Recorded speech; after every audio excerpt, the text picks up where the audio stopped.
Última parte de nuestro espacio. Saludamos a Edilia Ruiz, @ediruiz69. Nos escribe: feliz inicio de semana, señor Carlos, siempre en sintonía del programa En Contexto. Saludos desde Barquisimeto. Edilia, que por cierto la semana pasada nos escribió porque no estábamos en vivo, que por qué no estábamos saliendo en vivo. Aquí estamos de nuevo en vivo con ustedes. @En Contexto Piso I, @Carlos Penaloso. Un par de comentarios para nuestra invitada que vamos a leer más adelante porque dejamos una idea en el aire y tenía que ver con los contextos, por supuesto, para quienes hacen análisis político, quienes se dedican al asesoramiento en esta materia, tienen estas recetas, la importancia de poder entender lo que sucedió. Los análisis se hacen en función de los hechos reales, ¿no? Y la realidad es que Lula hizo una alianza importante que lo llevó a poder obtener una victoria por una brecha corta, pero es una victoria. Al final son 2 millones de votos, pero se ganó. Lo cierto es que Venezuela es un escenario totalmente diferente, en el que estas alianzas parecen mucho más complejas y por supuesto más en un contexto donde, decíamos antes de la pausa, Data-Análisis mostró unas últimas mediciones de un país con un 70% de independientes. Solamente el Partido Socialista Unido de Venezuela tiene 15 puntos. El resto de las organizaciones políticas no tienen más de 3 puntos porcentuales de afinidad. Esa es la grave crisis partidista, político-partidista que estamos enfrentando, que es muy diferente a decir, ay, los venezolanos ya no quieren nada con la política. No, los venezolanos lo que no quieren nada es con esa clase política, y eso es importante aclararlo. ¿Qué pasa con la oferta electoral? O sea, ¿por qué los partidos políticos están tan disminuidos en su porcentaje y en sus apoyos? Que eso no quiere decir que al momento de una elección esos van a ser los mismos porcentajes, porque recuerda lo que te acabo de comentar ahorita, incluso en el porcentaje de los indecisos en las elecciones brasileñas. O sea, mucha gente llega al momento de la maquinita, al momento de la urna electoral, y en ese momento es que decide realmente por quién va a votar. Muy poca gente va realmente preparada, en este caso, listo ya con el chip pasado. Por lo menos eso ocurrió en Brasil. Ahora aquí en Venezuela, con un 72%, imagínate lo que puede pasar con los indecisos y los ninis. Es allí donde está la votación y es allí donde está el reto, más de la oposición que el del PSV. Aquí se van a molestar más otra vez conmigo, porque el PSV tiene entre un 20, yo no diría que un 15, yo creo que ellos están realmente en una votación dura de un 19, un 20 y algo por ciento. El problema es que la oposición, aunque tenga un 15 o tenga un 20, solo tienes que dividir en fracciones microscópicas porque están tan divididos y tan fragmentados que no la más grande es Acción Democrática y está dividida, no sabemos esos 2 puntos a quién Correcto. pertenece. En ese escenario, incluso el Partido Socialista Unido sigue siendo la primera fuerza político-partidista del país. Y sigue siendo la primera fuerza político-partidista con más opción de ganar. El problema de nosotros es que si los venezolanos estamos buscando 2 cosas claves, 3 cosas claves: reinstitucionalización, legitimidad y gobernabilidad, todos tienen que hacer un esfuerzo porque ese 72% se movilice. Porque ¿qué pasaría en una elección donde entonces la votación sea decidida otra vez por un 30 y algo por ciento de la población? ¿Podríamos hablar de un gobierno legítimo indistintamente de quién gane? Porque la legitimidad se obtiene de la mayoría. Y tú me puedes decir, bueno, pero es que la mayoría se expresó, pero ¿la mayoría de qué universo? ¿La mayoría del país o la mayoría del universo político partidista? Entonces el reto es fundamental para la recuperación de lo que es la vida y el ejercicio de la democracia a través del voto, donde la oposición, todavía estoy esperando el mea culpa de la oposición, que es ese 72% de personas que hoy se encuentran en un limbo político partidista. De alguna forma, la oposición es el principal responsable, porque es una oposición que tiene más de 6 años llamando a la abstención y destruyendo la vía del voto. Entonces son ellos los primeros que tienen que salir a pedir perdón y son los primeros que tienen que salir a decirle al pueblo venezolano, bueno, miren, hemos cometido errores. Yo siempre invoco la frase de Chávez, así me digan chavistas, por ahora los objetivos no han sido logrados, pero perdónennos, vamos a hacerlo diferente, qué sé yo, algún tipo de oferta que logre movilizar a ese 72%. Volviendo a Brasil. Pero sobre el tema de Brasil y enlazándolo con el tema venezolano, hay algo interesante. En política definitivamente no hay muertos. No, no lo hay.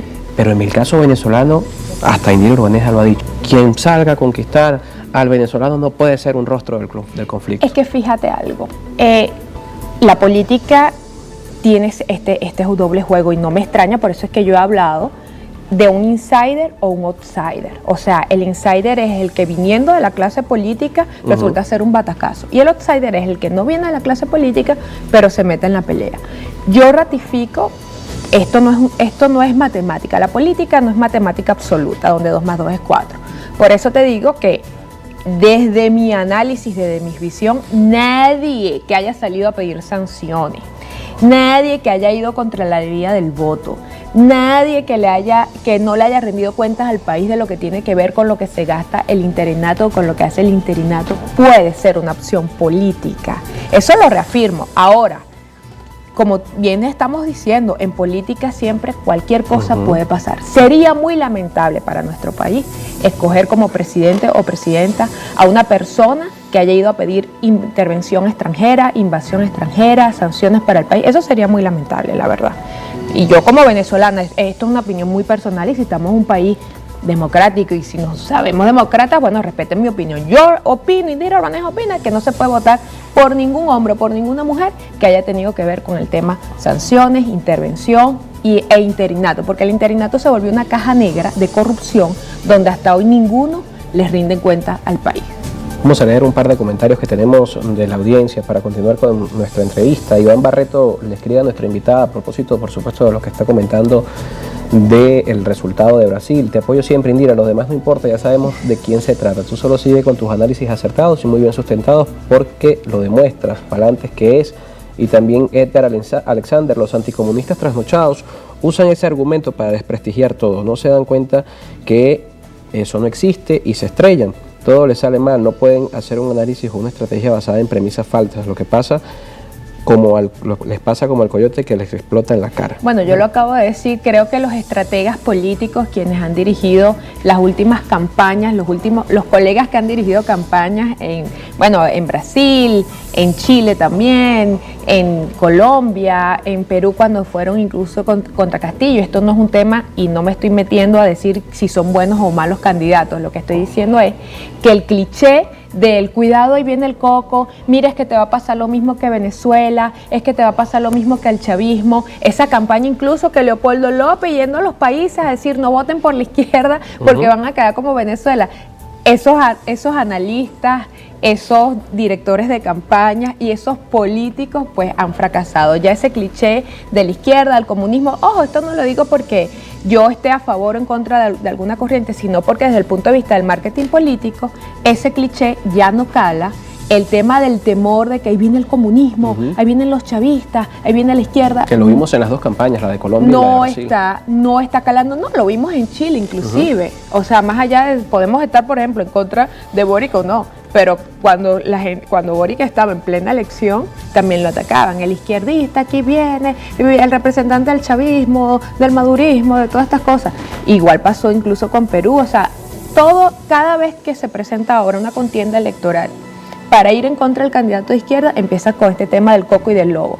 Y lo que quiero decir en términos muy técnicos de lo que es el marketing político es que este cliché ya no sirve. Eso de estar diciéndole a la gente, no vote por tal candidato porque ese va a ser igual que Chávez o va a ser igual que el chavismo o lo va a llevar igual que Venezuela, eso no funciona. Es decir, los estrategas tienen que reinventar ahora algún tipo de discurso, algún tipo de campaña que de verdad le llegue a la gente, porque con eso ya fracasaron. Nos toca despedir. ¿Cómo están viendo los estrategas una realidad? Porque hablar de las elecciones en Colombia y de Brasil son realidades distintas a Venezuela, un país donde, por cierto, Espacio Público y otras organizaciones, del caso de la Sociedad Interamericana de Prensa, han mostrado su preocupación por el cierre de emisoras. 90 emisoras han cerrado en Venezuela en los últimos tiempos. Es un país donde la conectividad es distinta a cualquier otra. Tenemos la velocidad de navegación más lenta de la región, según algunas organizaciones que miden este tipo de datos. ¿Cómo hablarle a ese país? Mira, el problema es que los políticos venezolanos, esta crítica va hacia la oposición y me dicen, bueno, pero es que tú nada más criticas a la oposición. Bueno, pero es que ¿para qué voy a criticar al chavismo si ellos han sabido hacer desde el punto de vista político, han sabido mover su maquinaria, han sabido mover su estrategia? Claro, el chavismo tiene la VC, los jefes de calle. La oposición no tiene ningún tipo de estructura de esta, ni tiene la estrategia ni la visión, pero además, mira, y esto quiero que quienes nos escuchan entiendan que va a ser un análisis no personal, sino bien político, bien técnico, bien desde el punto de vista del marketing político. Aquí la oposición va a tener que volver a la política arcaica, porque los escenarios y los espacios de difusión y para llegarle a la gente son muy reducidos.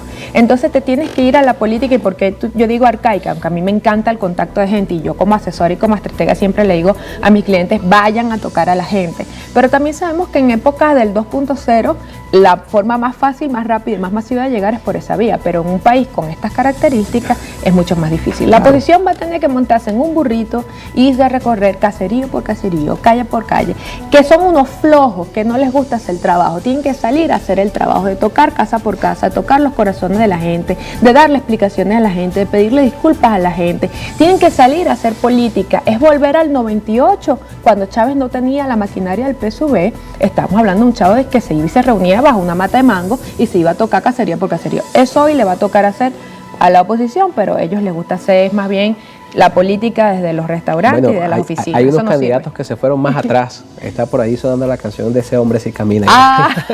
No es bueno, no siempre es bueno, ojo, y esto es un mensaje para Prosperi, va desde el punto de vista técnico. No, pero no solo Prosperi, aclaramos la situación. Ambas acciones democráticas, ambas campañas no siempre es bueno. Es el centenario de Carlos Andrés Pérez. No siempre es bueno volver a la reedición. No siempre las segundas partes son buenas, y eso es importante tenerlo presente. Hoy en día la oposición tiene que entender que se sigue enfrentando a Hugo Chávez, que sigue vivo ahí en las encuestas, pasa el mismo tema, y con esto te cierro rapidísimo. Mira qué pasó ahorita en Brasil, que la gente, el último buen gobierno que recuerda es el de Lula, porque el de Dilma fue totalmente gris, de hecho ni siquiera la dejaron terminar. El de Temer fue un desastre, y el de Bolsonaro, entre la pandemia y su radicalismo, no en ningún momento se preocupó por llevar al país a un progreso y un desarrollo. Entonces fíjate que un Lula, a pesar de haber estado envuelta en uno de los escándalos de corrupción más grandes de Brasil, 580 días preso, después de 12 años vuelve al poder. Entonces con eso lo que te quiero decir es que aquí los políticos venezolanos tienen que entender a quién se está enfrentando Jair Bolsonaro en esta contienda. ¿A Lula da Silva del 2022? No, se estaba enfrentando a Lula da Silva del último periodo. Y hoy en día cualquier candidato de oposición que salga al ruedo político no se está enfrentando a Nicolás Maduro o al candidato que presente, enfrentando a Hugo Chávez, que todavía sigue vivo con 58% en las encuestas, y que en muchas barriadas y en muchas zonas populares y en el imaginario de muchos venezolanos todavía sigue vivo como la última referencia de bienestar en el país. Nos toca despedir. Muchísimas gracias, como siempre, por acompañarnos. Indira Urbaneja con nosotros, analista político. Con esto finalizamos la tarde de este lunes, agradeciéndoles como siempre a todos su participación, su sintonía, sus comentarios para nuestros invitados. Y desde acá el agradecimiento siempre a quienes nos sintonizan y también quienes se suscriben a nuestro canal de YouTube, Carlos Peñalosa en Contexto. Nos vemos mañana nuevamente a la 1 de la tarde.